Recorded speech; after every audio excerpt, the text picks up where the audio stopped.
Welcome everybody to the City Building Design Lab. My name is Josh Terr. I'm the Associate Dean, Research and Innovation for the School of Architecture, Planning and Landscape. And we are here tonight for a panel discussion about design innovation. Well, actually, no, that's the wrong one. Is this one?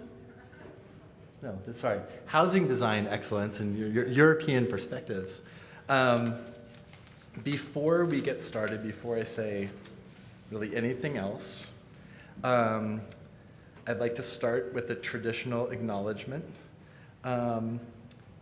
We gather today as members of the School of Architecture, Planning and Landscape with a common commitment to caring for the natural and built environments and the creative practice of making for human dwelling. As such, we pay tribute to the indigenous peoples who have provided extraordinary stewardship of this land for many thousands of years and acknowledge their deep connection to and reverence for the land and ecosystems therein. We make note that we are situated on land adjacent to where the Bow River meets the Elbow River, and that the traditional Blackfoot name of this place is Mohkinstsis, which we now call the City of Calgary. We acknowledge the traditional territories of the Blackfoot and the people of the Treaty 7 region in southern Alberta, which includes the Siksika, the Piguni, the Kainai, the Tsuut'ina, and the Stoney Nakoda First Nations, including the Chiniki, Bearspaw, and Wesley First Nation. The City of Calgary is also home to the Métis Nation of Alberta Region 3. So for months and months, I've heard from Sasha about this event. And maybe before I say anything else about the event, just to recognize it is a lot of effort to put on a symposium like this. And it's really, really rewarding, I'm sure to her, but also to the faculty and myself personally, to see this kind of turnout and this kind of presentation of the work around here. I really, really look forward to the event tonight. And I think that, you know, the level of execution and the caliber of guests that Sasha has been able to bring together is really remarkable. And I think it's really fits the objectives and the agenda of the City Building Design Lab and of the school to be able to provide this level of discourse and discussion here in this place and with the public around ideas like affordable housing, around equity, about design, and really issues that are surrounding things like this. They're not, in a lot of ways, just general abstract concepts. They're real things that affect real people and that professionals are really putting their efforts toward. And so learning about that and being able to have a discussion around that, I think, is really critical. The city, even in its times of economic hardship, still has a housing crisis on its hands. So the notion of affordable housing is still not just relevant in general, but relevant to this city and the people who are here. So I really look forward to the discussion that we're able to have tonight. The person who is going to be running that discussion is Dr. Sasha Tsenkova. She holds a PhD in architecture from my favorite city in Prague, and a PhD in geography from Toronto. She's a registered planner in Canada and specializes in urban planning, comparative housing policy, and sustainable communities. Her research and professional activities in these areas for the World Bank, Council of Europe, and the United Nations include a range of housing and urban projects in more than 20 countries in Europe, Latin America, and Central Asia. She is the author of a mere 25 books and research monographs and over 50 articles on urban policy, regeneration, urban sustainability, and housing policy. Her scholarship is recognized by a number of prestigious awards for international scholars. So Sasha will say a few words more about what the panel is actually going to address and our panelists tonight, but please join me in welcoming Sasha Tsenkova.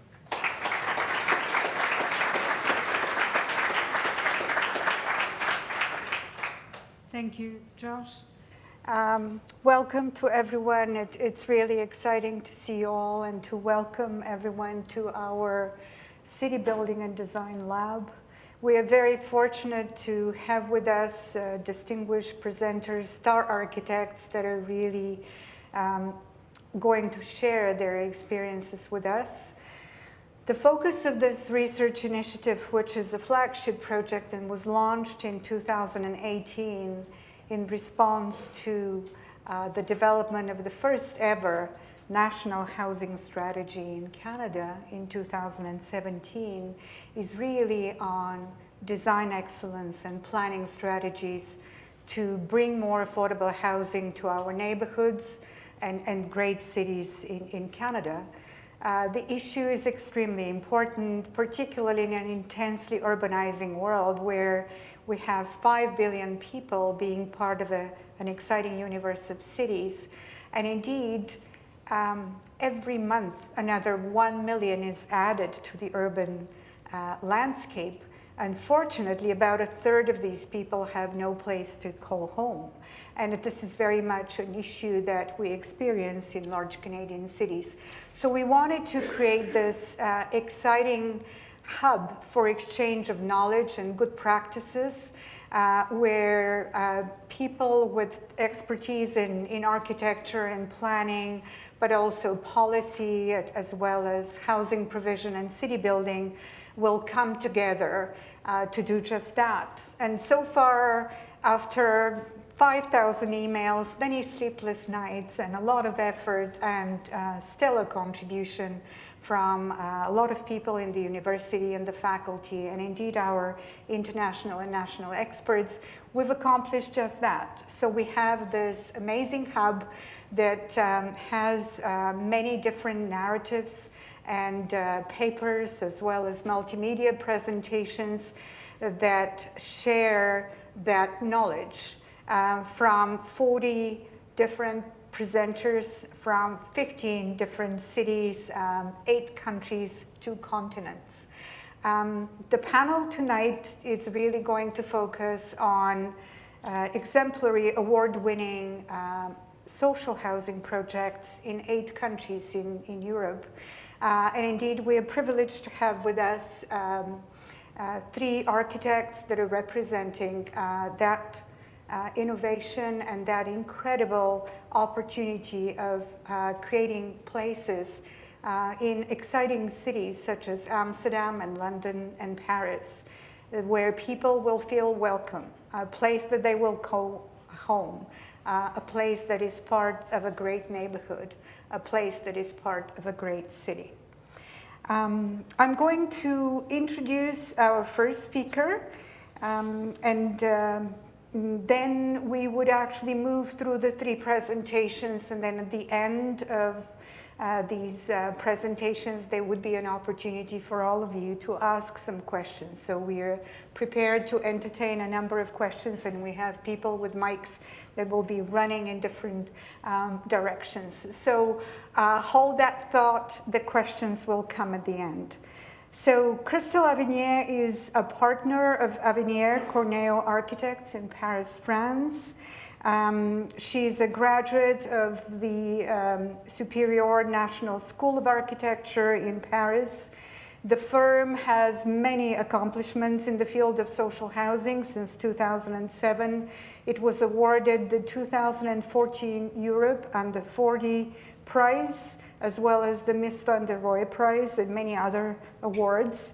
Their very diverse architecture has been featured in many publications and exhibitions in French cities, but also in globally in Architecture Review and the Wallpaper magazine, which named Avenier Cornejo among the top 20 young architectural talents of 2013.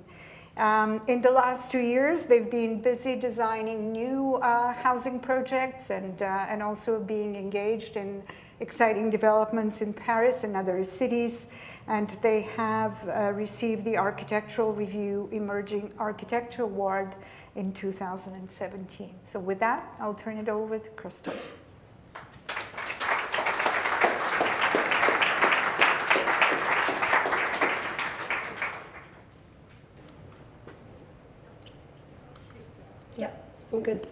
I'm good. So about a short history and a short resume about social housing in France, we can have 4 we can find 4 big periods. The time of the precursor, which is in the 18th century. Second time, the development of cheap housing. The third time, the builder, from the 20s to the 70s. And the fourth big period, the 70s through nowadays. So this is to illustrate the first period. The Familistère were a kind of precursor. It was made by the owner of a big company for the people who were working for them, and it was a bit of a social palace. It was a trying. There were, of course, it was benefiting to both the worker and the owner, and it was a try in social housing. So that example is in Guise, and it's called Le Familistère de Guise. That's what we call HBM, Habitat Bon Marché, which we can find in the surrounding of Paris. Usually they are in brick, and they were built at the beginning of the last century. And it was a very, very big improvement of facilities. They were having kitchen, bathroom, and it was the first big project of social housing. So this one is Cité Rouge in the 17th area in Paris. And after we have the third period, which is after the Second World War. We were needed a lot of housing, and there was a lot of big projects, and this example is in Le Havre by Auguste Perret, and it was built in the 50s. And after, for the fourth period, I'm going to show you 5 projects of our agency, which take place most in Paris, and one that is just outside Paris, in the Greater Paris. So that's the location of Paris and the Greater Paris. So the first one is in the red dot. So that's a project called Zac des Lilas. It's a client which is a social developer that belongs to the City Hall of Paris, and the program is 240 studios and a kindergarten. So it's quite an ambitious program. It's a mixed use, and it's made by 2 architects, our agency, Avenier Cornejo and Chartidalix. So it's quite a dense program. So the project is on 9 levels, and we succeed to have a level that is a communal level with nice detail and very comfortable and some quality material. So that's the level in the middle. And we succeed to have this quality of material with economic of scale with this building. So we have the 240 apartments that get developed on each level, with a lot of efficiency, which provide us to save some money and make a communal level with higher quality and higher material, and which would bring a bit more fluidity and a bit more space. And in the basement, we have the entrance of this residence, and we have a kindergarten. So we have some light that come across the north facade to bring some light into the communal area. And we have the third level, which is the communal level, which you can see have some copper, which bring a bit more light, more glass, and make the space a bit bigger. So that's another example of they have like kind of a restaurant. It's a room where they can meet and they can have a meeting. That's the television room. It's also used as a meeting room. So on this level, we have all this kind of space and full of light, and we have a balcony. When we did the competition, the client asked us not to put balcony because the apartments were so small, the people would be tempted to use the balcony as storage. And we wanted to give them outside because it's tough enough to live in a small place. So we were thinking, okay, we can give them outside on the communal area. And so after we delivered the building, we had a photographer that spent 3 days living in the building. He take a room and he live in the building. And then he could give us a feedback and take some picture of the people who were living there. So that was very interesting for us to see how the people were evolving into this building. So that's the one room where the people can come and study. This is a meeting room. So that was the first party with a baby. Another moment of meeting with people doing some standing talk. And after, he also meet the people, and he give us the luxury to see how people live inside each apartment. So each apartment, it's about 23 square meters with a bathroom and a kitchen. And we design also the furniture. So the idea was they just came with a bag, and they can have the room they want to live in.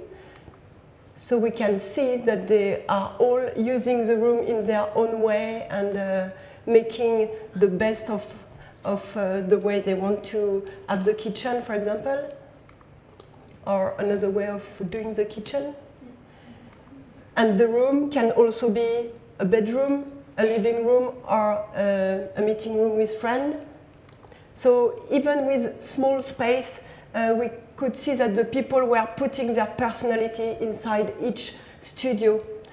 We also take a lot of energy to make the entrance look nice, because this is the first place you see when you come inside the building, and we thought it was very important that the people were proud to be living there.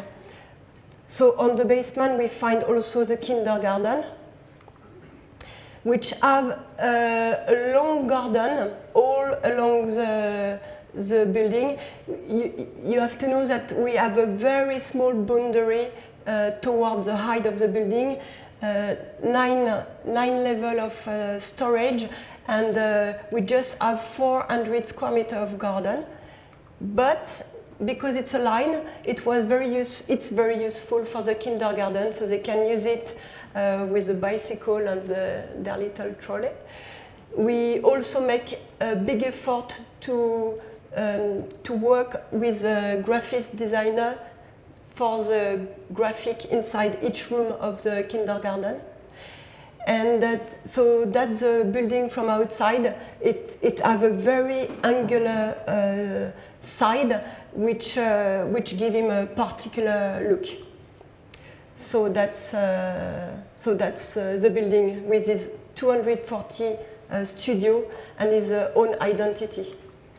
For this second project, it's another social housing, but this one it's a small one, 14 apartments in a very popular area, which is the 10.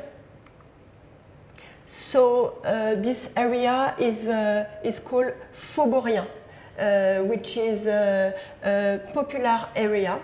And we try with this project to make a link between the two building neighbors. So there's a little house, one storage, and another one. And we were trying to make a link between these two.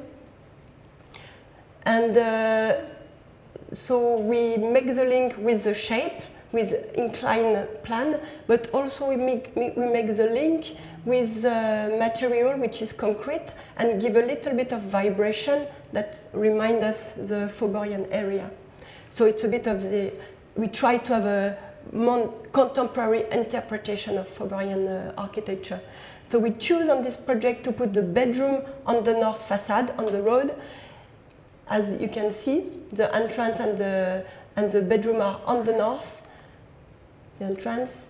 And we choose to put the living room on the south facade on a garden with more privacy, with more sun, and every apartment have an outside, and it's a little loggia that gives them privacy and gives them a bit of distance between each other.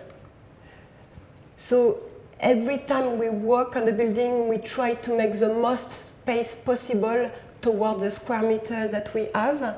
And for this, we use the light a lot and the shutter to give a bit of modularity in the living.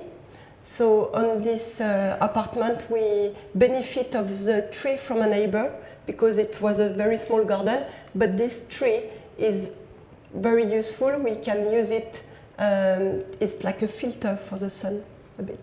So on this picture, you can see the two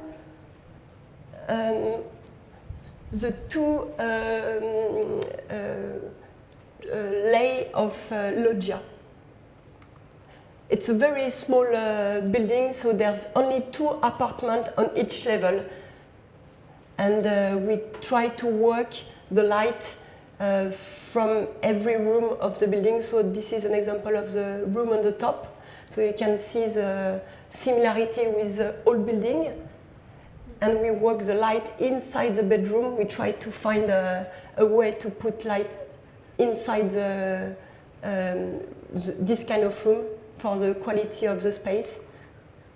And also on the terrace on the top floor, which is a very nice place to be. So that's how the building gets inside this street and between these 2 buildings, which are going to be preserved because this little house have a special attraction in the area and is going to be protected. This other project is social housing just outside Paris, in the Greater Paris, and it was a project with very on budget. We didn't have too much money for this project, so we try to work on the material, and we use 2 materials: the brick and the metal perforated. With the brick, we try, because it was very on budget, we tried to make a simple detail, which was a diamond on the facade, and we use the same diamond on the perforated facade. So the building would have 2 perspectives. One perspective from the area, very close, and another perspective with the perforated facade from a bit further away from the peripheric. So this building would have an identity, and in the same idea, it would give the people who live there, it would give a good feeling or be proud to be there, because we believe in this, like if people are proud to be there, it's a good attitude that go towards life. So in every apartment, the same idea to have an outside. So that's an example of the outside, which is generous but not too big neither. The facade perforated, which is on the south facade. So in summer, it can be used also to be protected from the sun. The entrance that we try to make with quality and with an identity. So we give them a lot of light that go through a garden in the entrance, and we use the tile to make it more visible. And that's the way the sun can animate the little balcony, the little loggia. So same. The space are not too big, but we try to bring a lot of light inside to give them a lot of quality. And that's how the brick meet with the metal. And from the outside, the vision that the building gives. It's a picture of one of the workers who set up the brick, because I think we give them a bit of a hard time on the construction, so he needed a bit of acknowledgement. And we can see the TGI, which is a new building in Paris. So like this city is taking a bit the dynamic of Paris. This project, this is the fourth one, it's a project for HSF, Habitat Social Français, which is also a client social developer, which belong also, which is linked with the city of Paris. And this project has the particularity to be a building with positive energy. So it produces more energy that is using energy. So for the competition, to win the competition, we try to be to think a bit, and we make the shape of the building very efficient. So we use the U shape with a south orientation inside the garden, and the north orientation towards the street. So we use again two materials, the brick and the metal panel. The metal panel is used to be protected from the sun. The brick is on this project is also to remind the neighbor, which is also a social housing which belongs to la RIBP. And so we were trying to translate an antique way of building in brick into a contemporary language. So we use a tram, which accompanied every window, and we also put a little bit on the top level some design with blue brick here, which we can find quite often on the building in Paris, especially the ones that are in brick, and from the HBM, which I talked about before, les habitations bon marché. So that's how the old and the new can have a talk together. Also, we had a comfortable budget on this project, because it was a special one with positive energy.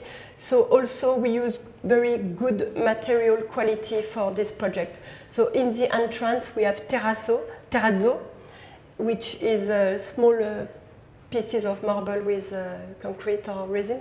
And we also use terrazzo in the communal and in the corridor, in the communal part. Inside the building, we were able to have some proper wood floor, and in the bathroom, some natural light. So we also have in this building on the top level some duplex, which are apartments on 2 levels, and it's a bit assimilated to it's like a feeling to be in a house. So that's another view of the living room with outside with a balcony, because that's always nice to be able to go outside your apartment and like have the coffee in the morning and be in the fresh air. So we always try to have this outside part. And this is a facade that are protected from the sun with the shutter. Just a little sham to show you how we did technically to succeed for this positive energy project. So the main thing is the heating is being provided with wood. So 2 times a year we have a delivery that go in the chaufferie, and this wood provides the heating. We also use the rain for the garden. We have some outside insulation, so the building is made in concrete, insulation and brick, which made like wall with a thickness of about 50 centimeters which is quite good.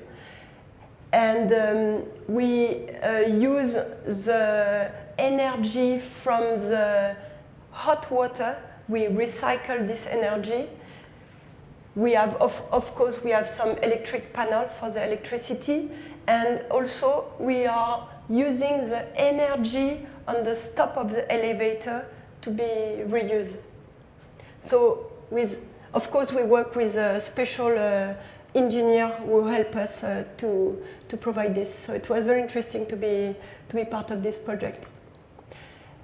And the last project, it's for RIVP, another social developer from the city of Paris.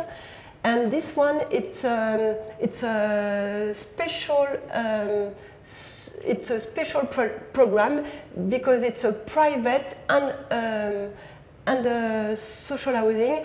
The private, in fact, it's an association of musicians who own a land in Paris, but they are musicians, amateur. They have no money, and they want a new space, a new place for concert hall, a new place for repetition. So they had the idea to associate the client to their project.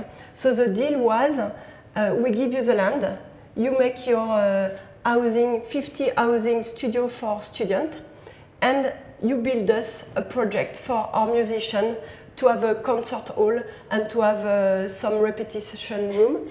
So this building is the outside. The outside is the residence for the students, and the basement is the musician place. So we can see how it gets developed. Under the earth, we have the 2 levels for the musician, and on top we have the studio for the student, which I think it was a very smart idea to mix. Voila, that's it. I hope you enjoyed it. So that's the team.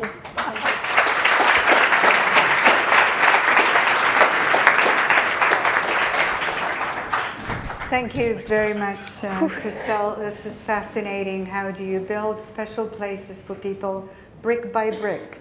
Now we are going to see a presentation by Paul Karakusevic, who is partner of Paul Karakusevic and Carson Architects in London, the United Kingdom. He founded the practice with the sole intent to raise standards in housing design and public buildings in the UK after 40 years of neglect. The design firm has extensive experience in mixed income, mixed use redevelopment in London. They successfully navigate planning, policy, and national design standards to create exemplary housing that reflects a unique sense of place with respect to history and the local character and heritage in a place. Their projects have won numerous RIBA in housing design and New London Architecture and Civic Trust Awards, and the practice has been named Housing Architect of the Year in 2012 and 2014. Paul is also the lead author of Social Housing in Europe, and he's also the curator of the exhibition that we were able to bring to Calgary, which is right here in the CBD lab. The exhibition itself brings 25 projects of social housing in European cities in 8 countries in Europe. They are all award-winning projects, and I've been privileged to be part of the curation of that exhibition together with my colleague Mark Bouten and Fiona and Ashley that are sitting here in the audience, architects aspiring to make a difference. So with that, I'll turn it over to Paul. Thank you very much, Sasha, and thank you, the University of Calgary, for the invite. It's humbling to be halfway around the world talking about housing in London. Just going to start with a little bit of London context. That's London. We have a river as well. It's the Thames. We also have a Bow River, which is about here and wiggles up through northeast London. That's Tower Bridge. A little bit of history. And our factory, we have a space inside this old biscuit factory, which in one part about 100 years ago was the world's biggest biscuit producer. And pretty much every biscuit you can imagine was invented and made there. Conveniently, we're surrounded by some of London's biggest housing estates. Probably not enough time to go into all of the history of that, but this is our studio. So we're also, I hear that this is also a meanwhile space in the old library. So we're a meanwhile 5-year space inside an old biscuit factory. So our meetings are always very well attended, and there's always lots of biscuits around. So we did a very low light fit out of an old factory space. Luckily we had skylights. We put a simple concrete floor in with underfloor heating and then just brought in lots of furniture. So that's where we've been. Unfortunately, we're going to be out in about 6 months, so we're now looking for another big factory. A little bit of history for those that are not so familiar with London. We used to be quite good at building public housing. There was a wonderful planner called Patrick Abercrombie who he was such a good planner, he started replanning London in 1942. He obviously one of the few people with a great vision. That was based on the success of winning the war, which 3 years in wasn't looking very promising. But he had a vision to rebuild, but also establish a national house building program. And by 8 years later, post-war, the public sector were building 200,000 homes plus per year across the country. And nationally, it didn't all look like that, but including the private sector, over 400,000 homes a year. So essentially the public sector was building half of all of the new housing in the UK. Things changed for the younger people in the audience. This is Margaret Thatcher. She had a rather dramatic effect on many industries, but also housing production. In 1979, she stopped pretty much all public subsidy into public housing. She supported the market sector, but didn't support the public sector. And 25 years later, the legacy was that we made 130 social homes. So from 200,000 to 130, but most of them look like this. So it was a rather tragic moment. Shortly after, this is Gordon Brown. Followed Tony Blair as Prime Minister, and at his inauguration speech, he said he will allow the public sector to invest again in building homes.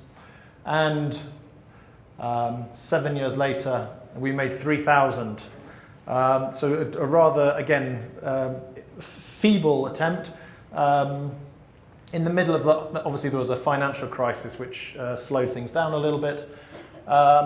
Theresa May, very short stint in number 10, Downing Street, but for the people in public housing, she did lift an artificial borrowing cap that the local government had been given after as part of the austerity.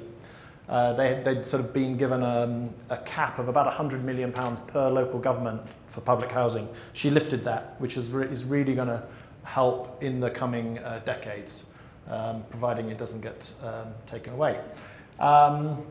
Shelter is one of the biggest, well, probably the biggest homelessness charity in the UK, and they estimate that we need about 3 million new truly affordable homes, not just for homeless people, but people on low incomes as well. You'll probably recognise this chap. I don't think he's scratching his head about the housing problem, no. But it was a good, timely photo. So the future, we think it's taken 12 years since Gordon Brown for the local authorities to start building again and thinking about building. In London now, there are 20 of the 32 municipal councils, local government. 20 are now setting up their own housing programs. They have huge existing housing stock, but haven't built, many of them haven't built for 40 years. So this is one of our smaller projects in the studio, the Backton Estate, and it's probably the most ground up After 30 years worth of neglect, the residents on this particular estate were getting a little bit fed up. It's not necessarily the worst housing estate ever. 1960s, this is in a part of North London next to Hampstead Heath, so quite a affluent, surrounded by quite affluent area. And either side of the image is some of the best public housing that was made in the UK. We have Neve Brown just over here, Benson and Forsyth just over here, Chamberlain, Powell and Moore as well. So it's absolutely surrounded by the classic 1960s housing. But unfortunately, the Backton was rather unloved. And we got a call one day, completely out of the blue, from Sarah, who was one of the residents. And she asked whether we could attend an interview that night in the community centre. They were going to pick new architects to redesign their housing estate and rebuild it. And she called 5 other practices. Only one other turned up. Everyone else thought she was obviously completely, well, not of sound mind maybe, to think that a group of residents could engage with the local authority and then rebuild their housing estate. But it's exactly what happened. We ended up, I think we were second on, and we ended up having a 3-hour talk and interview. We were shortly then appointed formally by Camden Council to develop a master plan and then the detailed drawings. We realised the big models we've always made came from an understanding that unless you studied architecture, you probably don't understand 2-dimensional drawing. So whenever we talk with residents and sometimes our clients, we always take big models along. And if it's not big models, they're very big drawings that people can really get inside so they can understand exactly what we are discussing. So this is a real ground-up, resident-led approach to rebuilding, quite urban design-led. We had some lovely assets here. We've got St Martin's Church. This is Vickers Lane. It's all quite romantic. It sounds romantic. We've got the high-speed railway into Euston just here. And Camden Council had a little fragment of land here which we could move the first wave of replacement homes and residents into. So I think we met the residents about 350 times in the first few years of the project. They were really, really involved and have been incredible design champions and advocates all the way through. They even visited the brick factory to make sure the bricks that they were seeing on the production line were the same as the brick samples we'd shown them in the earlier months. And actually when the project was on site, they were brilliant. If there was ever a problem with the builders, they'd call up and say that the builders are doing something naughty, can we please come round quickly to stop it? So they were really, really engaged. So it's 300 homes in total. Everyone who wanted to stay in the housing obviously had a place to come back. Sometimes people criticise new build estates housing because there's a risk of displacement. I can guarantee on our projects there is never any displacement. They're absolutely socially motivated local councillors and teams who are very dedicated at keeping all of the residents on site if they want to stay there. Obviously, if they don't want to stay there, free to go. So this is the first phase. Combination of lovely townhouses, 4-storey townhouses, probably built to the highest. They're about 160 square metres, which is pretty amazing. The minimum for a 4-bed in London is 105, so about 50% bigger. And then a series of family maisonettes, a little apartment building here, and then a small market sale building here that helps to cover the costs of the first phase. So there's 44 socially rented, and if I say social, it means the government rent, which is the most affordable rent in the UK. So this is an example of the townhouse. In London, we often have flat-fronted Victorian houses, sometimes with a front garden, normally with a back garden, but here we have the railway, so we had to put the garden on the roof. But we were very lucky. We a view here overlooking the spire, but also across the whole London skyline, and on this side over Hampstead Heath. So they're really, truly remarkable family family homes. So we had a kitchen, a dining room, a front living room, a rear living space opening out onto this little patio, and then a south-facing living room that looks over the new garden and play space for the kids. We realised quite early on that British builders were not very good, and we also had a thing called design and build for the architects in the room, which I always thought was a North American construct until recently when I was in Australia, and it was actually invented in Sydney by a big Australian builder. So we design and build, by the time we got to London, was a sort of bastard child, I think, of the original idea of giving builders some say in the design and construction of housing. So we've realised that if we don't draw it, it doesn't get delivered. So every single aspect of the building is drawn in a lot of detail, so there's no wriggle room for the builders to avoid. So here just showing the quality of the landscape, beautiful brick detailing, deep recesses to give a real quality. Big double height lobbies, very legible, clearly visible routes and views through to the lifts. Lots of light to really transform the notion of what good affordable housing is. And this is the little apartment building finished. And then the townhouses. So we had to fight quite hard. The legacy of the Margaret Thatcher cuts is that the only people, well, most of the people left in the housing departments were from the old school. And things like putting wood floors in social housing was just a complete no-no. They did not get it. Why in 2012, when we designed the scheme, why people would want nice wood floors. They said, no, we don't give wood floors to social tenants. They're not worthy of good quality materials. So we had many, many discussions with them that actually, if we build it well, it's a lot easier to maintain. They'll really enjoy it. And after 3 years, you won't have to replace all the horrible carpets. So in the end, we won that discussion, and this is the example of one of the little downstairs sitting rooms. Dujardin Mews, I think French origin. It's the only, well, I shouldn't denigrate. Charlotte Dujardin was an Olympic horse rider, and I think she was the only medalist from this particular London borough. So we made a new street, and the residents decided it should be named after the horse rider. So this is right at the top of London, in one of the poorest areas, and Enfield Council had not built any housing for 40 years before this project. And we had a very young, very ambitious client, and he was desperate that the council should start building directly housing again.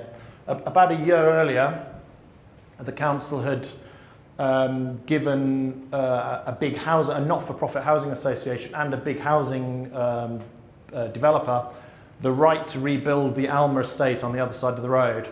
But there was this slither of land here, which at first, on the first site visit, wasn't very promising, where they wanted to build some new replacement homes for the first wave of residents coming out of one of the towers. And so there are the towers in plan. This is a former gasworks, so not, again, not very promising, massive industrial estate, and then the edge of suburban London here. And the master planners of the school, that was the area needed for the school, and then they forgot this little piece of land, which was quite helpful. So we made, I think the urban designer in the council thought we could fit one row of townhouses in, but we all know, especially the urban designers and the planners in the room, that a single-sided street is not very good, especially when the new school was going to have about a 10-foot high fence along this line. So we worked very hard with the head of planning, who had Enfield had just produced a document requiring 24-metre distances between habitable rooms. So from here probably to the wine and the bar over there. And obviously, if you do that, you end up with a very loose city and not many homes being built. So we negotiated really hard that actually a London Mews is about 12 to 13 metres wide, and it's quite successful. Half of West London has them in the rear to the grand houses and mansion blocks. And if it works there, why shouldn't it work here? So we were able to negotiate a much tighter packed site. And instead of, I think, the 16 homes that was originally intended, we managed to create 38, mainly townhouses. And on the plan, we've got a double house here, which looks like a house, but it's actually got two front doors. One into a courtyard, 2-bedroom apartment, and another door that goes upstairs to a family maisonette. And then on this side, where we were running out of space, we turned the normal house round. We also realised that the new planning policy said we needed to create as many cars as possible, parking spaces as possible. So we had to create on-plot parking in a very, very, very shallow plot, which gave us a few challenges, but we think we got over it. And then here there's some slightly more traditional townhouses, but with very high environmental code. So the whole project was seen as a bit of a prototype for the new Enfield housing programme. Slightly blurred model, I think, but that's in 3D. This is, again, the level of detail we would go into at planning to lock in as much detail and then take those planning drawings forward into very detailed specification drawings. And then an example, just the 3D drawing here showing the little courtyard flat and then the upper maisonette. And then populated in a slightly distorted perspective axonometric, if that's not a contradiction. And so it's showing the sort of the quite deep plan, but light coming everywhere. And then the staircase hidden behind there to this upper maisonette. Lots of top light, and lots of sort of family-sized accommodation. And then the townhouses. So the little garage, terrace above the garage, and then the little 3-story townhouse. Again, with some inhabitation. So the new London, the mayors, the last 2 London mayors have introduced design standards for all new housing, and they're actually quite generous, and we're trying to, in a way, push that. They're minimum standards, so we're trying to push those on every single project we undertake. And then in finished, this was finished about 2 years ago, so all the residents have moved in over the last 18 months, and it's really sort of coming to life now. A lot of the residents from the first tower have now moved in, and they said, you know, they'd never met their neighbours before. A lot of them are saying, oh, we now know everyone in the street. It's got a really wonderful sense of community, and there's a real sort of sense of safety as well in the new neighbourhood. So the King's Crescent Estate is, this was our second project for Hackney Council. So one of the most progressive boroughs in terms of new housing. And we've been working with Hackney now for about 12 years on 3 big housing estate projects. So this is a late 1960s estate, brick built, so it had quite good structural characteristics. And this is the existing barrier blocks around the edge. And then in 1999 to 2000, the 2 towers here and here had been demolished. Because the buildings had not really been maintained for such a long time, the lifts didn't work, the windows were falling out, the residents really did not want to live there. So they'd all moved out, and Hackney had this real problem of an estate that couldn't be let. So the towers came down. Unfortunately, then there were 3 failed attempts at rebuilding the new master plan. And we were lucky to win a competition to try for a 4th time. By this point, you can imagine the residents were getting quite fed up. But we were able to develop a master plan that was viable. This is about a year after the credit crunch had happened. So we created a viable master plan that Hackney could start to invest in and gradually build out. And we did that by, oops, I think it's that way, sorry. Working very, very closely with the residents. This is what the residents had been looking at for about 15 years. Many of these flats had been boarded up, and the area had a lot of drug issues.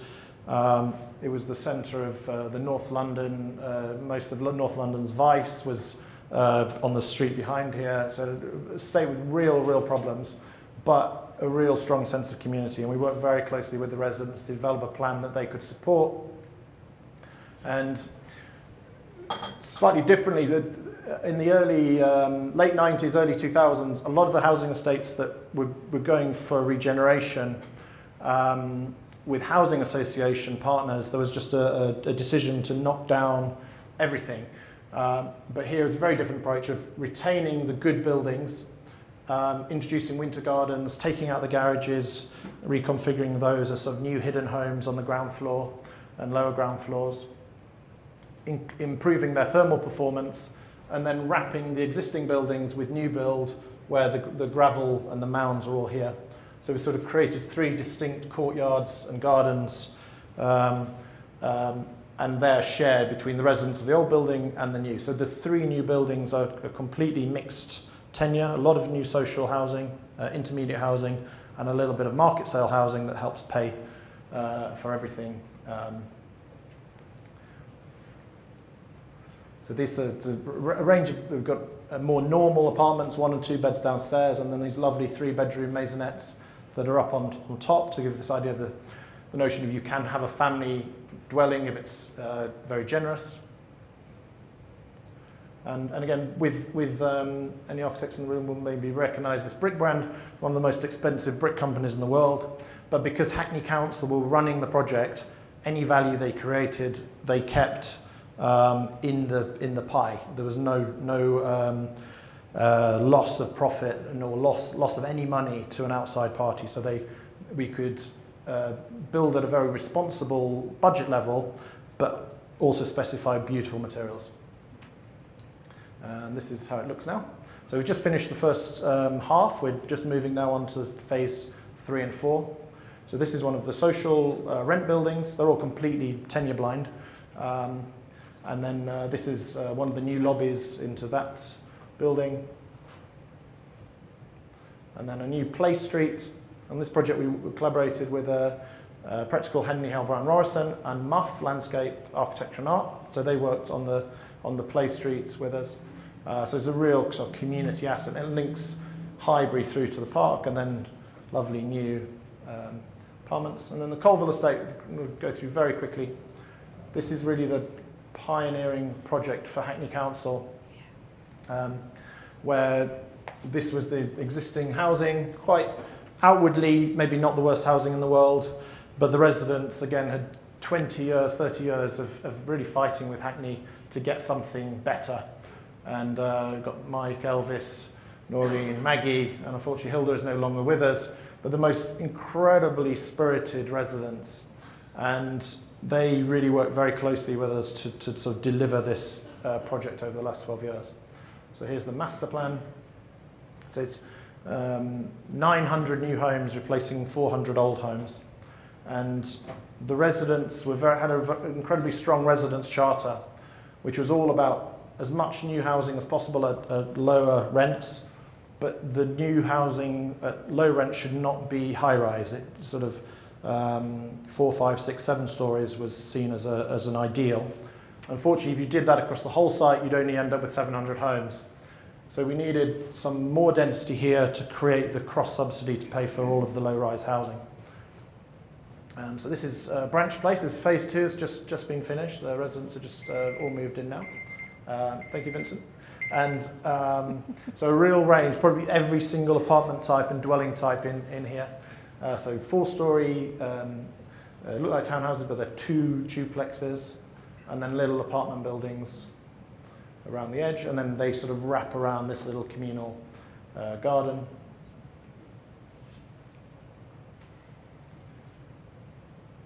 And then again, sort of this idea of drawing every single aspect of the project and specifying every material to lock in that quality. And then these lower homes sort of fold over a little car parking space below. So sort of trying to engender a real quality of both indoor and outdoor space across the project. And I should leave it there. Thank you very much. Thank you. Thank you.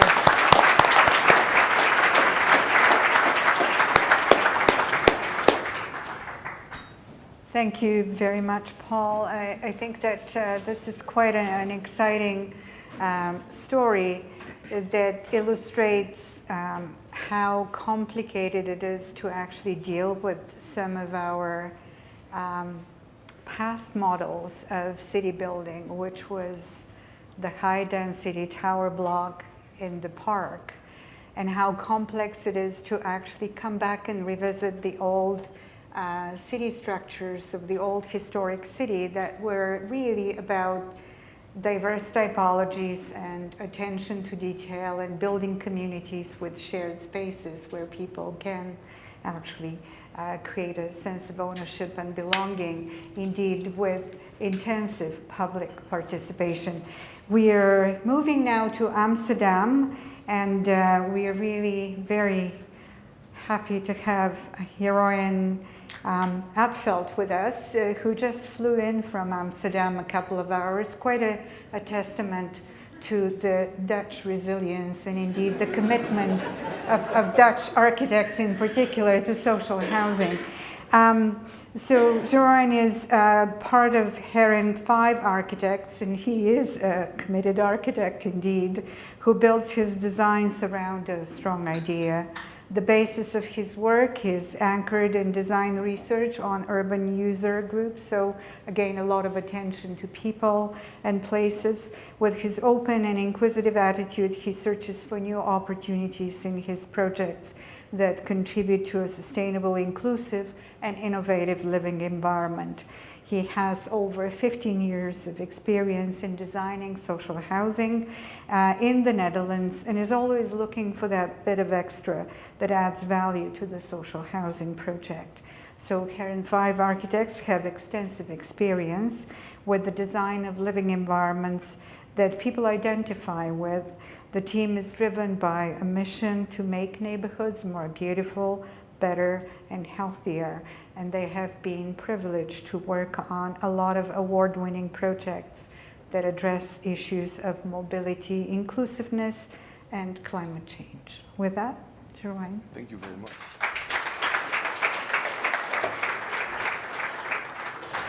Sasha, for inviting us and giving us a stage tonight to share some projects of our office in Amsterdam.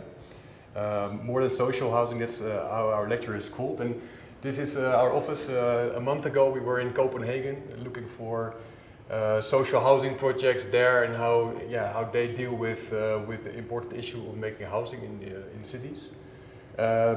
Today I'm here and for the coming days as well to also learn. I already learned a lot from the previous speakers. Thanks, it's nice to see what happens in our neighboring countries.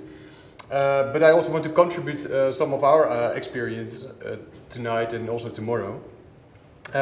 Again, I think it's maybe coincidence, we also have a river. It's there. It's the River IJ, and this is the central station of Amsterdam. We're based on the other side.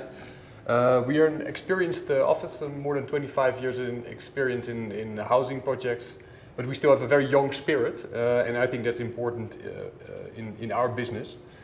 And we work on a wide range of projects, from social housing projects to large-scale urban design, but also interior design and parking garage. So it's a wide range, but the three pillars of our work is people, story, and tomorrow.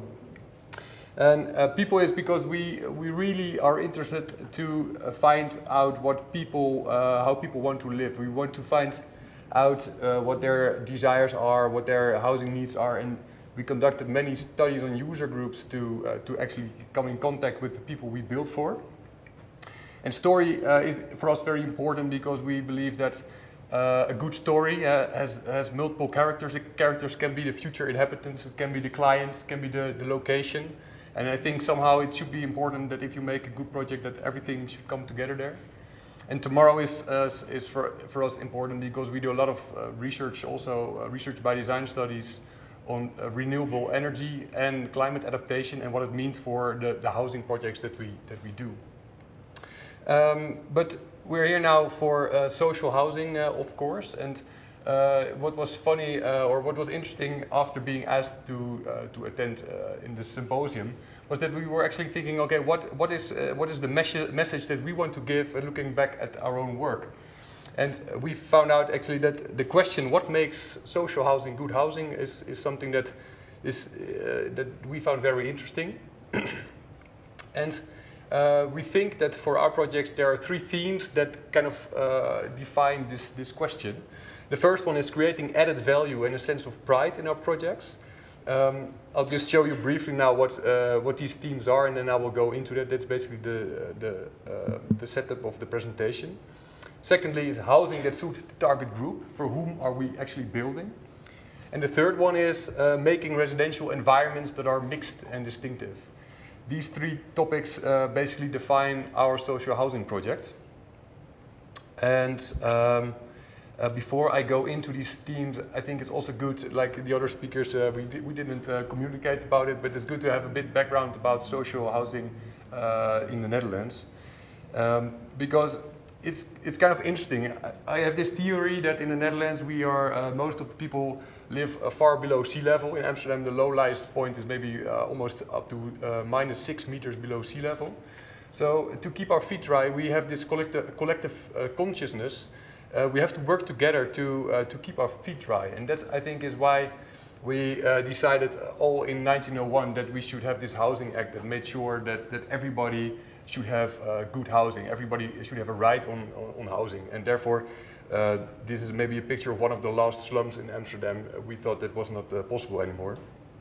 And but the definition of social housing is, I think, different for many countries. For us, it means that in the Netherlands, the local government or government is not involved in social housing. We have housing associations that build housing blocks to rent it out in the social housing sector. The beneficiaries are the tenants with a maximum income of 35,000 euros per year. And they have to wait, at least in Amsterdam, for maybe 10 to 15 years to find a place. So that says also something about the amount we have and is needed. The thing is, and these housing associations are privately, or not privately owned, but independent organizations. They don't get subsidies from the state. They work on their own, but they have special loans on favorable terms by a special bank, basically, and that's how it works in the Netherlands. And I think because we have this long tradition in making social housing, you could see that we have almost 35% of the Dutch housing stock is made out of social housing, which I think is very something to be proud on. And in Amsterdam, even we have up to almost to 40% of the housing stock is made out of social housing, and the problem now is increasing. This is an interesting map because it shows the real household price growth and the real household income growth over the past 5 years. And this is actually pretty shocking. You see that Amsterdam, the house prices have been raising with 63%, almost 64% in the last 5 years. But the income growth was only 4.4%, has a 4.4% raise.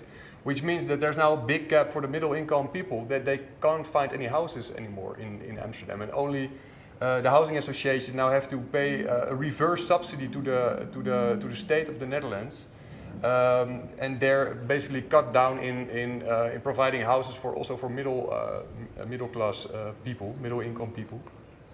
And last thing I can say about it is that it's nice to see in the Netherlands we have this civic pride on social housing. This is one of the first housing blocks, the ship, that was delivered by Michel de Klerk.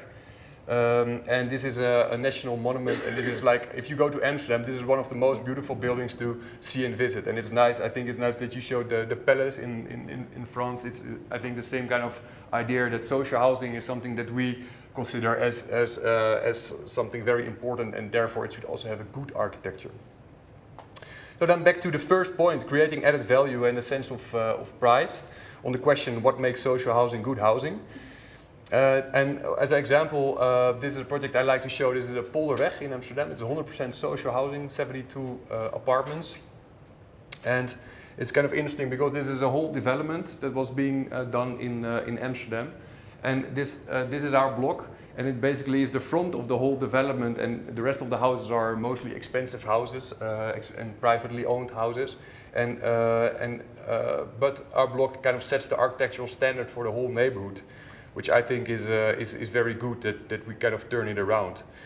And also for the renters in the place, they could actually choose what kind of house they would like. If they want to have like a house with a living room and kitchen from front to back, or on the whole width of the house. So giving people the opportunity to actually choose what kind of floor plan or what kind of house they have makes also that they can feel more at home. And we just talked before about Avenier, it's a housing association in Amsterdam. It's very special because they have a long time relationship with their houses that they built. They built something for life, basically. Therefore, they spend also a lot of money on art in the housing blocks that we make for them. So we work together with Stefan Glerum. He's a stained glass artist. And he put the whole history of that location into a glass piece work that we could incorporate in the design. And it's also really nice to work together with artists because I think if you can kind of stack both our knowledge together, we can make something that is really good. And I bet that the kids who grow up there now, if you're 4 years old and you get home in such an entrance, when you're 60 you can still remember that. And I think that's something that a good architecture can do. Up to the second theme, housing that suits the target group. It's funny, in 2005 we published our first book, At Home. And this is an architecture book, I think the first architecture book in the Netherlands without any architecture pictures. We have 7 characters in this book that are inhabitants of our houses. And in 2005 we held an inquiry among all the people who lived in the houses we had delivered by that time, because we were interested to know what at home means for those people. And so we also came here with Captain Schouten's house. This is his old house and this is his new house that we designed. And for us it's very inspiring to hear what at home means for people, because that inspiration is what we use by the starting of new projects that we do. And here some later studies is Nesting in the City, is a publication on city-orientated families. And we call them city veterans, that are elderly people that want to live in the city, but not in like these old complexes or in institutionalized complexes, but they have also special needs. And for Nesting in the City, we work together with 3 housing associations and also the community of The Hague. They subsidized us to do this study, and at the same time they have a lot of knowledge about what the user groups of the city, of the families want. And that was for us also, it's also good, I think, to share that it's not only building blocks, it's also good to do research on for whom we are building. Because we found out I think in 2011, that a lot of families in Amsterdam were attempting to move away from Amsterdam. And not because they want to leave the city, but they couldn't find appropriate housing. You see that, for instance, the outdoor spaces were far too small. The streets have been taken over by cars. And maybe most of all, the most built floor plan in Amsterdam was the floor plan where we asked ourselves, okay, is this really where you want to grow up with if you have a family in the city? And the strange thing is, these floor plans have a width of 7.50 meters because you can exactly stack 3 cars underneath. So sometimes it means that the size of the cars, of the building systems that the builders use are basically seem to be more important than having a good functional house. And I'll explain how this Dutch apartment works, because here's the gallery. You enter in from here. So if I take off my coat, I will hit the weather station from the wall. You will walk past the most private rooms of the house through a long hallway, and then you enter the big living space where all family lives takes place. And we thought, well, maybe this is not the way we want to do it. And then we saw this movie, Un Giornata Particolare from Sofia Loren. And here she walks through the house to wake the whole family up. And after seeing this fragment, we were very interested to see what kind of floor plan she had, because here you never see a long hallway like we had, and she goes from room to wake everybody up.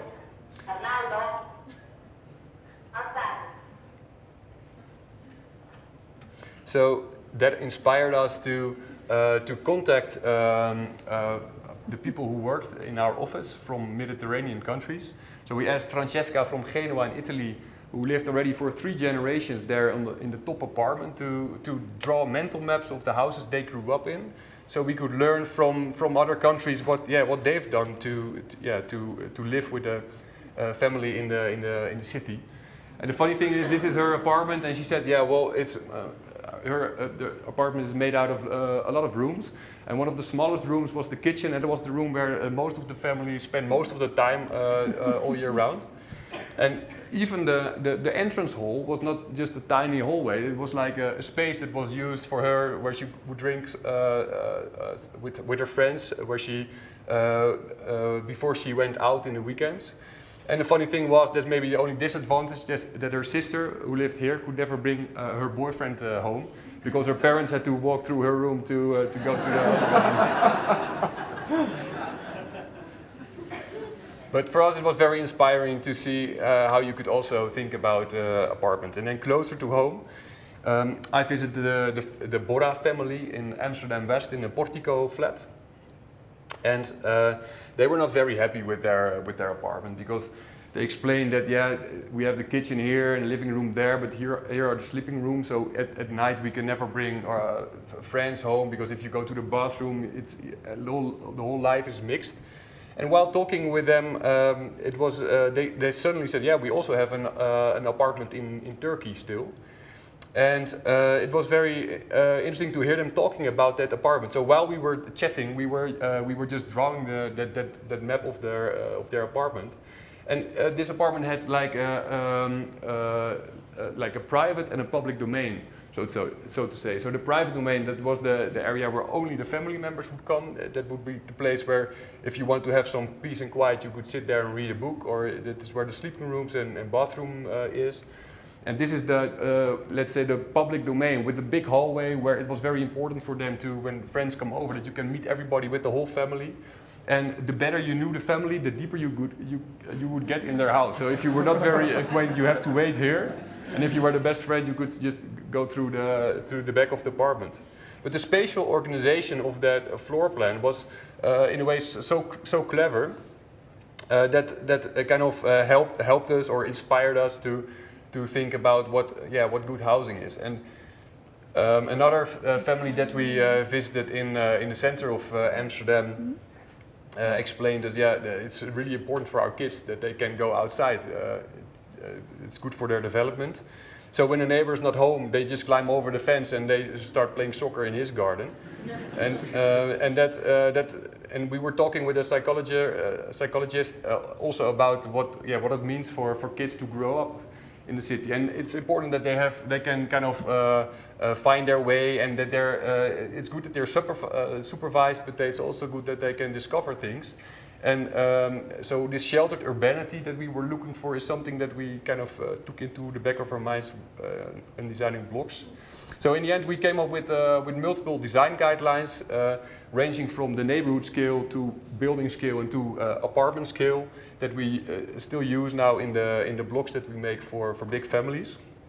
Because the first project that we've done after finishing the study is the Colekit house. This is a block with 100% social housing for a housing association in Amsterdam. for big families also. And yeah, the question also was that I think it's 5 family members or more. So that was also good for us to kind of test our own design guidelines, if it would work or not. And what I said about the sheltered urbanity was we could make on the inside, we could make an elevated street where the younger kids could play.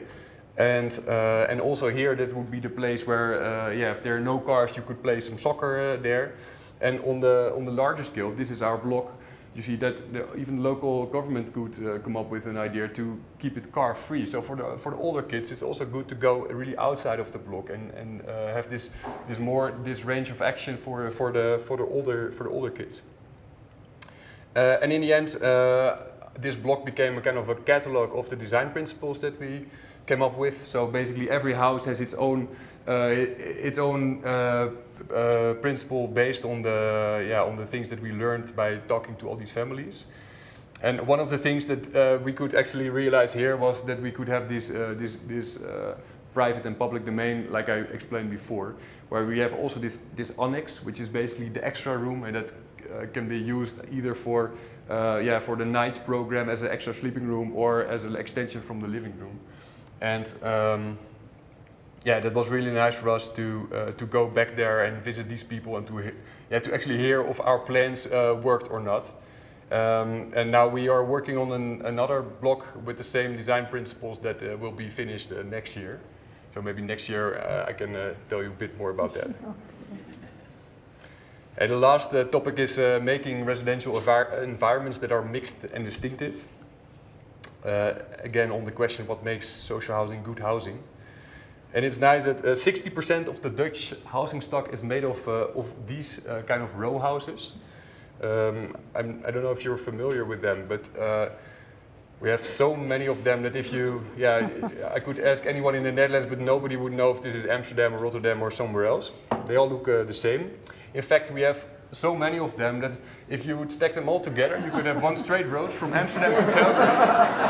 And on both sides you could have these houses, and you would still have enough to make the street all the way to San Francisco. And I've been flying 9 hours today. I was just imagining how long block that would be. But the problem with these houses is that these neighborhoods, they don't have an identity. They all look the same. And we had the opportunity to transform this neighborhood of 160 social houses into something, something completely different. And we didn't do that alone. We started with this, we call the flag tour. We had the green, red, and orange flags. And we went with the neighborhood, with the people who live in the neighborhood. We went out, and people started putting the flags, what they liked or what they disliked. And the problem was also that there was one guy who put the flag into the front garden of a family, because that was the place where the asocial people were living. So you can't solve everything with architecture. That's also good to understand. And in the workshops that we held with those people, at some point we asked them, if you could make a postcard of your neighborhood, what would you put on it?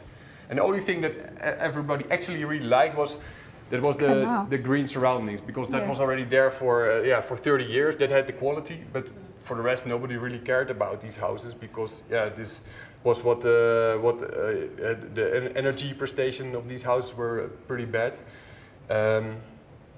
And so what we done then, we thought, okay, if you can get the green more inside the neighborhood, then it's nice if you can find this rural architecture that you find there often, this barn kind of architecture, and use that to transform this is the whole neighborhood that we had to look at, into something that was green and more barny, and that we think that has much more identity to it. So we transformed these houses. Where was also the problem that on the backside of these houses, we had a lot of self-made extensions by people. So how do you deal with that? And what we've done is that the most important points in the urban design, we kind of make a big extension. It would kind of hide all the messy ones, which looks in the end like this. And the good thing was that if we at some point delivered the model home, And also these tenants could look into their house, because in this model home we had 3 different kitchens. And people could choose if they want to have the kitchen in the front, in the back, or in the middle of the house. Or they could even choose out of different options. And if they would choose for an option, their monthly rent would be raised with a couple of euros. So that was also something that was very nice for them, because they could really be part of the design process, although they didn't own the house. And in the end, it was nice because we asked this guy if he could come and make some photos. So we called him the day before. And when we got there, he was dressed up in white and black. And he said that like everything he's done also in the back. He made the cushions of the chairs outside, also in the same colors. And we really felt the pride that we were aiming for. And it was also nice to see that people were now spending much money on new front gardens, new kitchens. So they felt that their neighborhood really got a boost by the project that we've done with the housing association, and therefore they also start spending on the quality of the project. Last but not least, this is the location, Old Shed. This is the location where I live now. This is where my house stands, and I think it's nice to tell. So this is where this house I left tomorrow at 9 o'clock. But what is good to know, to tell, I think, is that in Amsterdam we have this policy of the 40-40-20 rule, which means that 40% is social housing of every development, 40% is for mid-income, and 20% has basically no end. And this is since now I think 2 years, so we have to wait and see if we can make the market a bit better. And the good thing is, from such a development, if you look at this block, maybe you can point out where the social houses are, but I think it's pretty hard to do that. And even if you look to the floor plans, they are exactly the same. So this is the social housing block, and this is the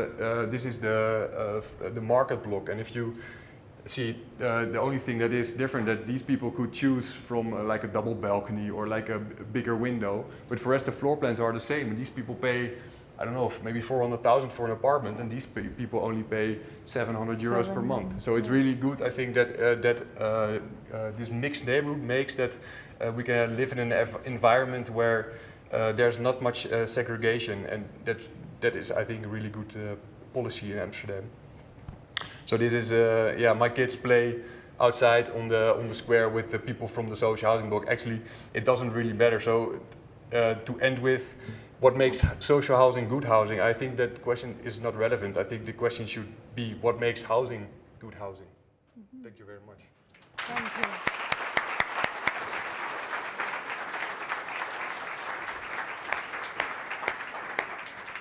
Thank you, fascinating presentation. I think we would welcome all your row housing. Although it's very boring, admittedly we have a lot of space, and that is our way of retrofitting the suburbs, transitioning from the single family home to the row housing, and we will welcome the maisonettes from London and the Mews and the walk-up apartments from Paris. Yes, indeed. We want it all here. Now is the time to ask questions. I'm going to ask the 3 presenters to just come to the front, and we have a couple of people with microphones. So we would try to sort of use the geography of clustering so people are not running in opposite directions. But do we have a question? So please come to the front, all of you. And then we would try to address the issues. Fascinating story about, indeed, design excellence and the ability of design to create good housing and social housing and build a community, and indeed contribute to neighborhood revitalization. Question from the audience. A brave one? Anyone that wants to ask a question?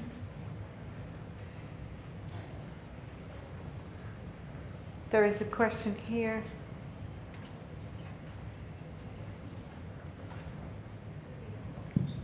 Hi. This question was for Paul.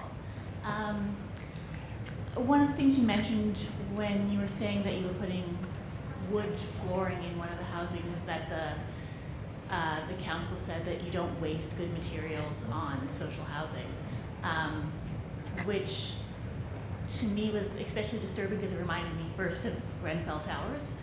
And so my question was, has anything changed in the past 2 years since the towers, as far as building with different materials and a different approach to social housing?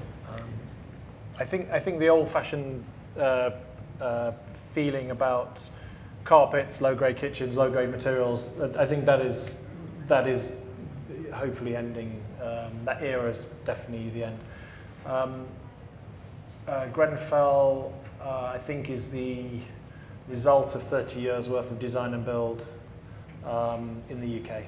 And I think now clients that would always look to the builder for advice over the last, my sort of 12 to 15 years of working on this scale of project, our clients have always listened a lot to us, but when the builders walk in the room as multi-billion pound a year companies, our clients have often gone, well, obviously now the serious people have come into the room, we listen now to those people because they're going to build the building.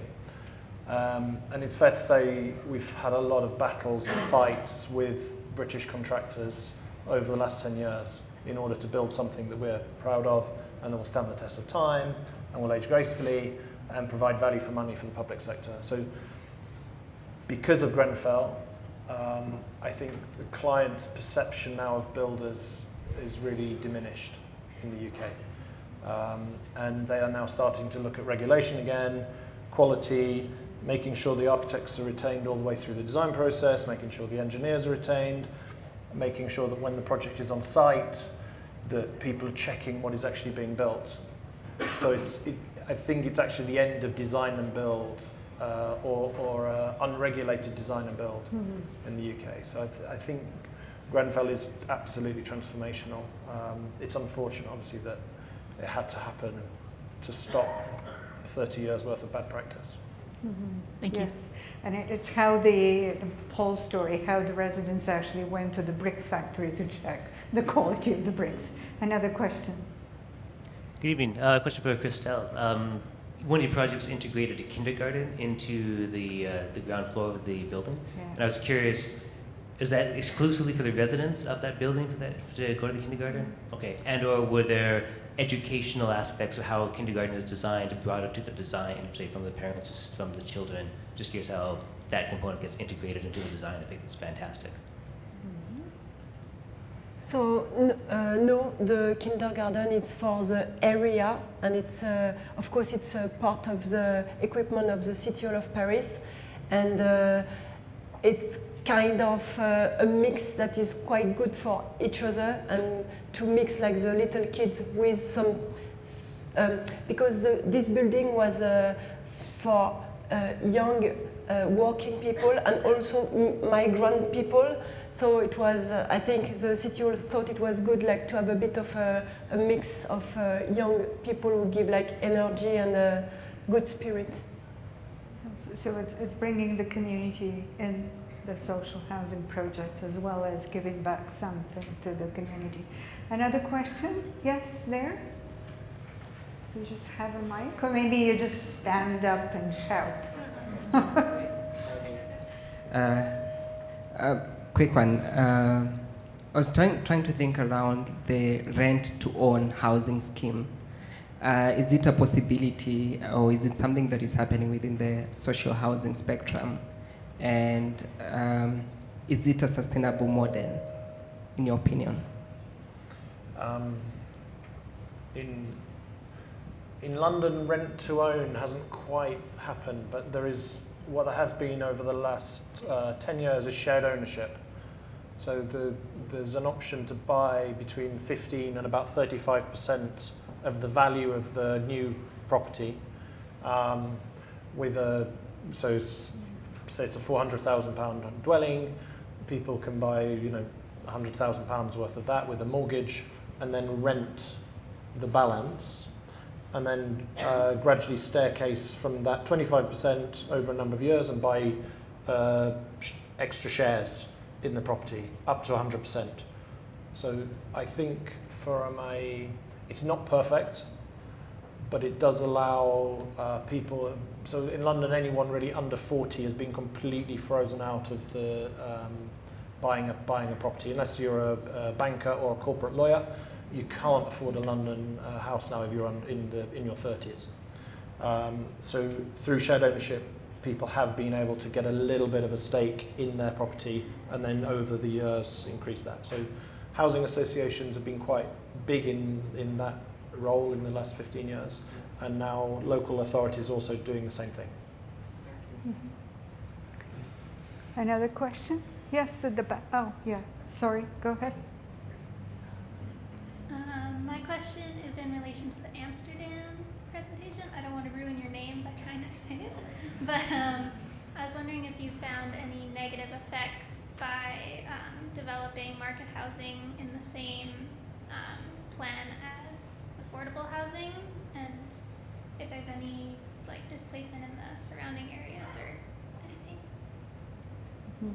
Yeah, no, actually I think it is very good because the private developer has to think about the quality of the block of the social housing. You know, mostly it's only one development, and therefore I think it's very good. We also have neighborhoods in Amsterdam where there was much more segregation, but you also see then that the quality of the architecture in those blocks are not so good at all. So I do think that I think it's important that the city also has a good how do you say that maybe a section of all the people who live there, and I think that should not be only on city scale. That should also be on neighborhood scale and even on block scale. So I can't think of any negative. Of course, there are private developers that say, okay, but the entrance of our block, if it's privately owned, that should be our entrance. And that happens a lot. So there's, in a way, there is a strict segregation, but not in the way you perceive the building or the architecture of the block. Yeah. A question there. Hi. My question is about materials. If maybe you could provide one or two tips for using very affordable material, but making it look custom or making it look more expensive than it is. Maybe you have some tips that we could learn from.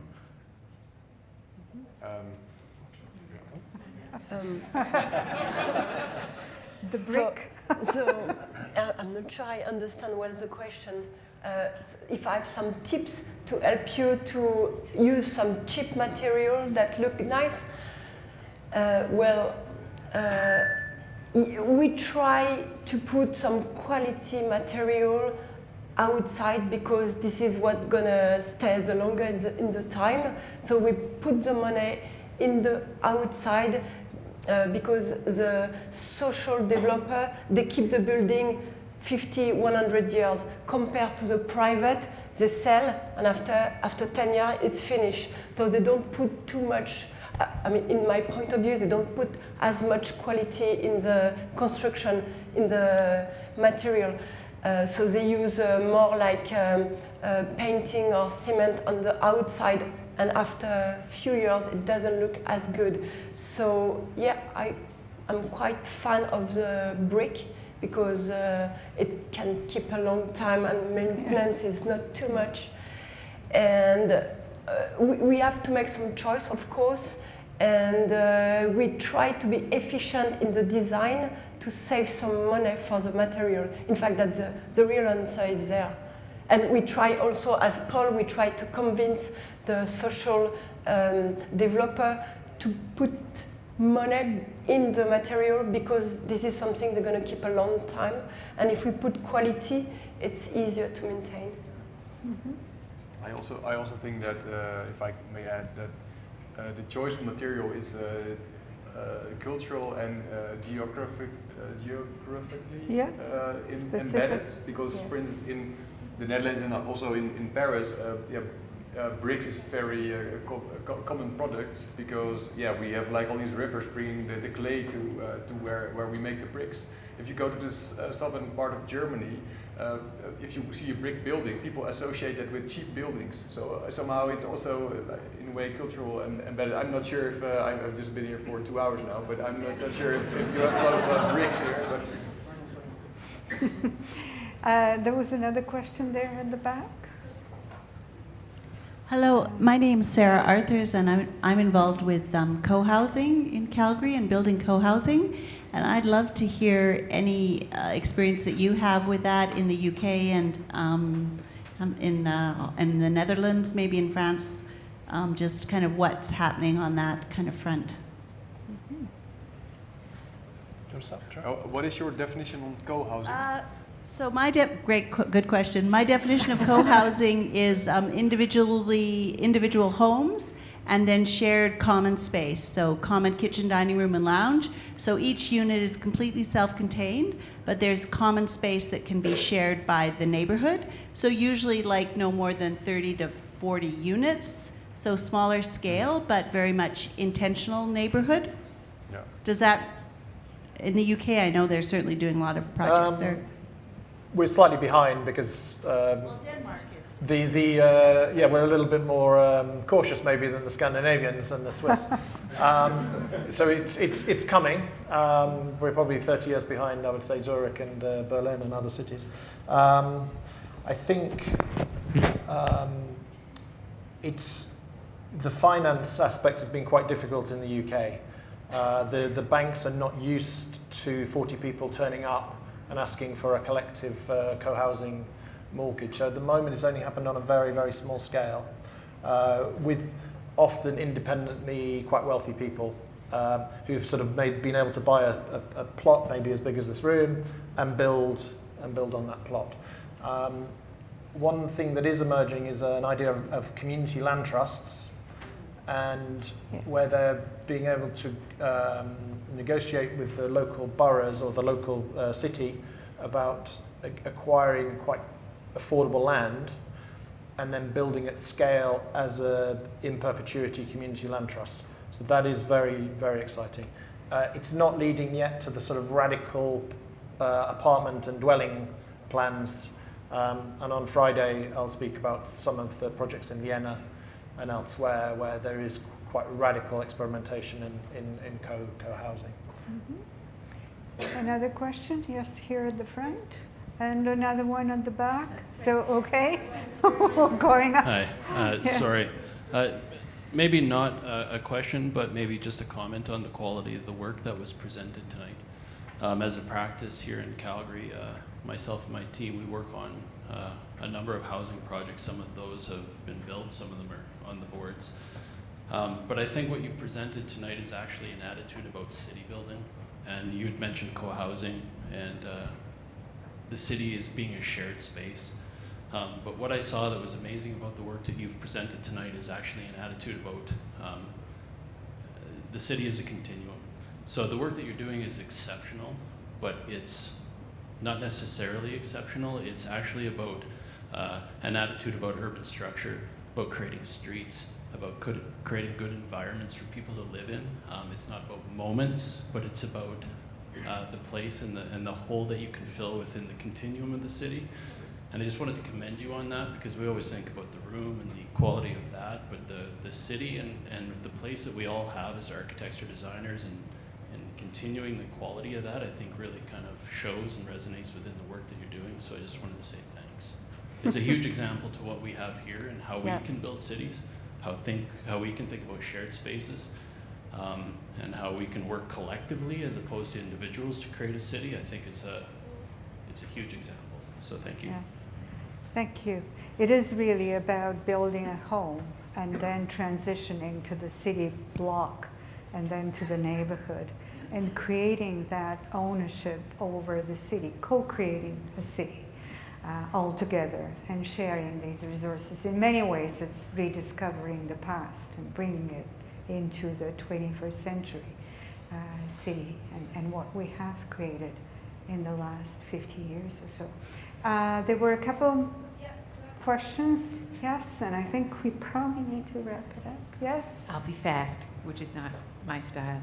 So as a follow-up to that comment, a theme that struck for me between all three presentations was a dignity or an equity with design.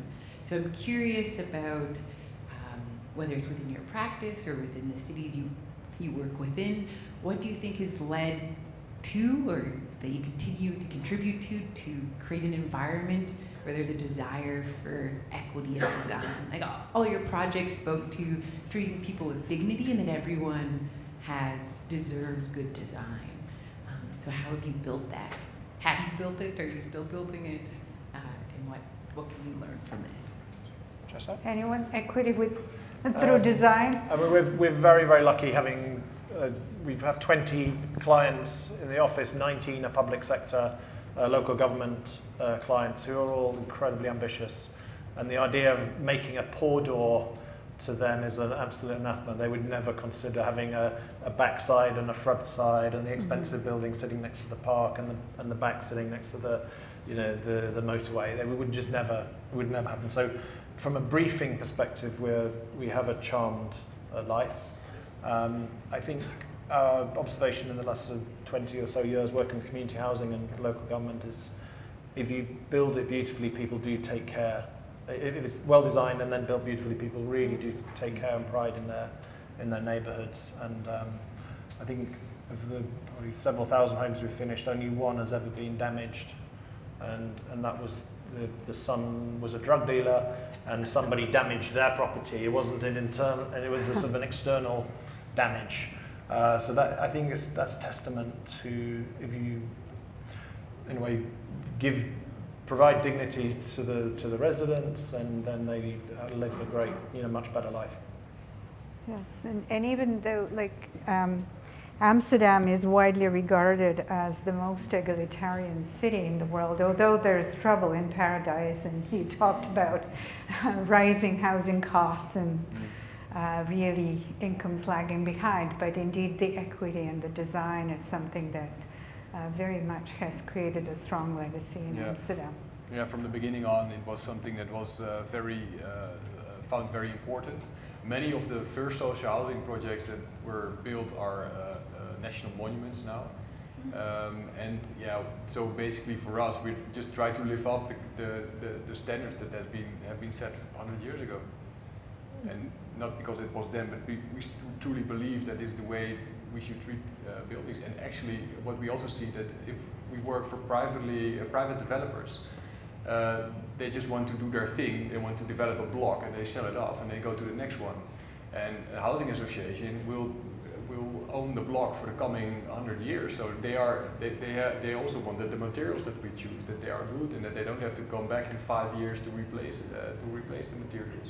So I think that really helps to make quality. Mm-hmm. Yeah. Christelle? Yes, same. And as Paul said, we believe that if people are proud of where they live, they would take care of it. And this is something that gives us a lot of energy to work in this way. And also, at the agency, when we work, we put the pleasure in perspective. Like, we want to have pleasure, and every time we have a project, we try to imagine we are going to live there. Right, So exactly. what I would like for me, I'm going to try to translate it for the future. To create, yes, to create for the others. indeed. A last question, maybe, or are there more? There was another one. Yes. Hi. I'm totally struck by the number of agencies that collectively you've worked with. My question is another thing I noticed also is this attention to craftsmanship, right? And that it's shown in the choice of materials, obviously the pride in which that you go about the design process, and then talking about the long-term effects on residents, this sort of thing, and how that develops the sense of pride, right, that you all touched on in your presentations. But it's interesting thinking about that in terms of the agencies. And I guess I wanted to know more about, especially the design process that Jeroen talked about with respect to individual residents coming and working in the design process. Actually, all of you talked about that, right? And how that works toward organizing. So can you talk about the idea of the sort of social commitment of the agencies in relation with the residents, and then about the broader goals of community organizing and the shared social project? Okay. That's a tall order, but maybe the housing associations. Good question. I think that first of all, we also see a lot of offices in the Netherlands who don't try to find what these future inhabitants want. I think all private developers and also housing associations, sometimes you don't know who's going to live there. That's also for sure. But I think many housing associations also find it important to stay in good contact with their tenants. Therefore, they are also are willing to go through a process where, for instance, future inhabitants are forming a committee, and therefore the projects that we do, we have to show and take along these people, because they're going to be in there. And if we wouldn't do that, I think the whole process would be not so. It wouldn't go so smooth as it normally goes in most of the projects. So I think it's also something that helps to get a project done together, instead of kind of leaving those people out and doing it only with the housing associations and local governments. Yes, and we have a couple of more questions, but indeed that is a bigger part of the solution, is that kind of institutional mosaic that needs to exist to make it all happen. And incidentally, this is a big question that we are also looking at and exploring in Canadian and other global cities, in terms of ways of transfer of good practices. Without the institutions, that might be mission impossible. One more question, and then the last one, and then yes. Thank you for the presentations. I was just wondering, are there any special design strategies that you've used in these buildings to bring the tenants or the residents together to build social capital and social cohesion? This is really important, especially in these kinds of projects. Mm-hmm. I think every project we do has exactly that, whether from at one end you have a small community centre, normally built into the new projects, beautiful communal gardens, play streets, play equipment for play spaces for all ranges, publicly accessible parks for the whole neighbourhood. So to make them as integrated as possible. New schemes are now looking at communal workshops, workspace, small business space, hobby rooms again, homework spaces. So in a way, from very young people to very old people, everyone is brought together through the new projects, whether they be refurbishment or a combination of refurb and new build. Mm-hmm. And the last question? So a lot of you talked about public consultation and consulting the residents and kind of bringing them into the process, which is so refreshing compared to the old prescribed model. I was just kind of wondering on what kind of impacts their feedback gave into your designs. Did they alter them in any significant ways? Did they have any really interesting ideas that you never thought of before? Personally, almost all of our projects come from a resident-led, in a way, the push of the residents to either look at major transformation through refurbishment or a demolition of the existing housing with a rebuilding next door, so a phased replacement of the housing stock. That pressure is definitely ground up from the residents. It's not a top-down, we're the local government, we need to renew this district. So it's, for us, it's much more rewarding to work in that way. So when you start a new project, you don't know that area very well, you don't know how the homes are, you don't know how the neighbourhood functions, so you can only learn that really through talking to the local residents and the wider neighbourhood. So I'd say almost everything in the new project comes from those conversations. So the residents are not necessarily holding the pencil, but they're sitting with us, and it is a sort of, Sasha used this word, co-production. It really is working, the design team and the residents and the local government who will pay for everything in our projects, sort of in a more triangular relationship. And we think that works quite well. Mm-hmm. So more of a two-way street, engaging people in the process from the very start and getting them also to design and build and then take ownership and pride. Thank you very much. Thanks are in order right now, because this initiative would not have been possible without the sponsorship of the Social Sciences and Humanities Research Council of Canada, numerous sponsors from the community here in Calgary, but also City of Edmonton, Capital Region Housing, also the schools of Architecture, Planning and Landscape, and obviously the Westman Center of Real Estate and Haskayne School of Business, and many others, including the Open Doors, also the Calgary Housing, the Affordable Housing Collective, and many, many others that have really generously sponsored that research initiative, including the Alberta Real Estate Foundation. We believe that the work here is indeed something that is beneficial for the community and also our industry and community partners, but by and large for the future architects and planners and landscape architects, and indeed the future designers and builders of our exciting city and great neighborhoods. I should also extend thanks to a lot of students whose creativity has been really amazing, from reprogramming the robots so that we can cut out these giant letters, housing, and play with them. The students had some fun, and feel free to take photographs. One thing is not allowed: you're not allowed to sit on the letters, but everything else is allowed. Then also a lot of our students that took graduate courses on affordable housing, you would see their exhibition on this wall, exciting journey and exploration of various good practices in Canadian cities as well as cities around the world, global models that could be really implemented in the future, including a group of our graduate students actually going out to Mexico and helping low-income people to build a home of their own.